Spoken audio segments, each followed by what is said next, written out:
Rick. It's great to have you here.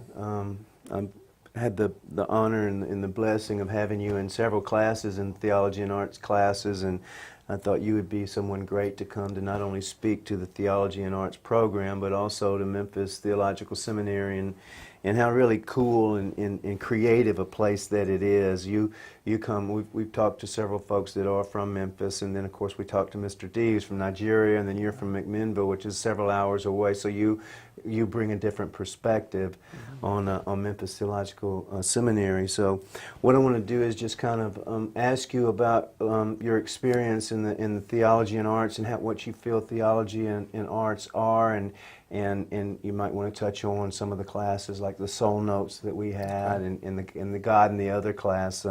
We extraordinary class, God in the Other, that we all meet, and the blessing that I found in the class is that I end up, supposedly the teacher, I end up the learner from all of y'all. It's an extraordinary class, and we've turned into a covenant group, and you in the several classes that we've had, I think that's when a class turns into a covenant group and reveals our woundedness and brokenness, something extraordinary happens. Yeah, I think that's right. I think that's probably one of the things that I would say my biggest experience with the theology and arts department is that idea of the covenant group, this freedom that we have to kind of coexist and learn together. And as in so many of the classes, it's so much brain function, and we're trying to absorb all the information that's being thrown at us so much. And you kind of take a deep breath in some of these classes. Soul Notes was an amazing class where we kind of, there's this weird cohesiveness that happened within us as we're reading about Christian mystics and journaling amongst ourselves, and these moments that took place between classmates, between you as the professor kind of leading us without defining what we're supposed to be learning. It was more of a guided mentorship through that journey of 40 days of writing in a journal and seeing what God did in those moments. That was another an amazing thing. Then, as you mentioned, God in the Other, I bring to God in the Other all that information that I got out of Soul Notes and all that feeling, and as we're exploring who the other is, a lot of the information that I guess I gleaned in my journaling influences who the other is for me and how I understand that. And it's remarkable. Phyllis Tickle was here earlier, and of course, who better to talk about someone that in the spiritual disciplines, and she, it's amazing. She wrote the Divine Hours, the ones that are used, and she even had in her purse a little, a compact edition of it, and here she is, she wrote it, and she actually every day does the times of prayer. But we talked about that notion, and we mentioned it in class too, about particularly you were able to draw upon that experience of journaling to be able to interweave that into our notions of God and the other and evangelism. And you shared with me that you continue to do this exercise, and it becomes warped and woofed in our being, and it becomes a part of our existence so much that that we, the spiritual discipline, we have to actually charge ourselves every day to be able to give, right? That's right. That's right. The journaling for me is a way that God shares with me. It's also a way I kind of keep my sanity just a little bit. Relatively speaking. Relatively speaking. Because sometimes you got to get some of this stuff out and write it out, and oftentimes, and I can go back in a journal and I can look at an entry today and see this beautiful common thread that is tied back to something that was 6 months ago, 9 months ago, something like that, and go, well, now if I combine these two entries, then I can see this broader picture that God is painting in my own life. Amen. It was as though you're an instrument that God is playing through and breathing through, and you have to be tuned. In journaling and spiritual disciplines are a way of tuning to be able to God to be able to play you.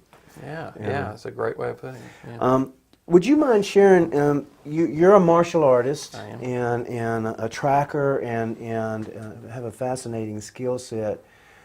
We've talked about this before. Would you mind sharing a little bit how that experience impacts your theology and your art? And because what you actually do in martial arts is a way of faith and art coming together in movement and in actual engagement. So would you talk a little bit about that, please?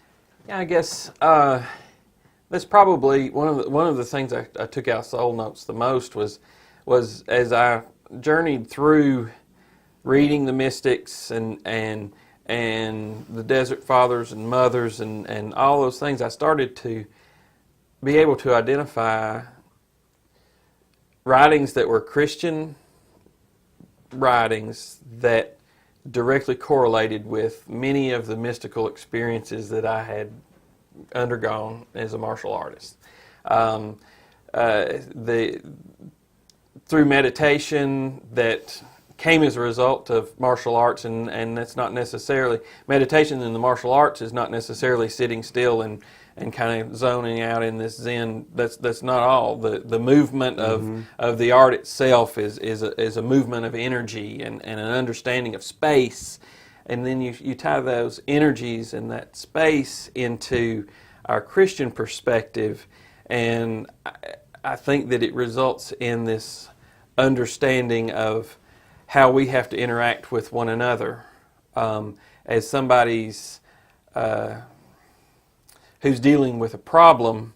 Sometimes the best way to help them is not dead ahead giving them the answers. Sometimes it's guiding their energy in such a way that they discover the answer in and of themselves. That's really a martial art idea. Wow. That's powerful stuff. And rather than trying to pour something in them, you're drawing something out of them. Absolutely. You know, and I always think about that wonderful with Jacob wrestling, and and that sort of that's going on, and he grabs hold of this angel of God, or it's not quite delineated, and then I'm not going to let you go, and the sun's coming up, and then he breaks his leg there, and every sort of when we strive in our walk of faith, we're going to get broken in one way or other, but it's that woundedness and brokenness where we come together, and sometimes it's not so much a wrestling as a dancing, is it? That's right. Yeah. I think that's where the understanding of space comes in, and one of the arts that I hold a rank in. Many people will refer to it as a martial art of distance, time and space, and managing that movement. So yeah, it's really a dance in that I am interacting with you and the space between us that happens. And so it's a guided, much like I referred to earlier, is what you did in Soul Notes, was guiding us to an understanding, to a place. And space matters, doesn't it? Space matters. Yeah, it matters to God. Yeah. God of all, time and space. Amen. Matches together, right? Amen. Amen. Well, thank you so much for sharing with us, and blessings on your ministry and the folks that you're going to impact through your ministry with your unique skill set. And not only will you be tracking and help folks tracking, but you're on God's track as well. And so you bless us being here. Thanks so much. Thank you. Thank you.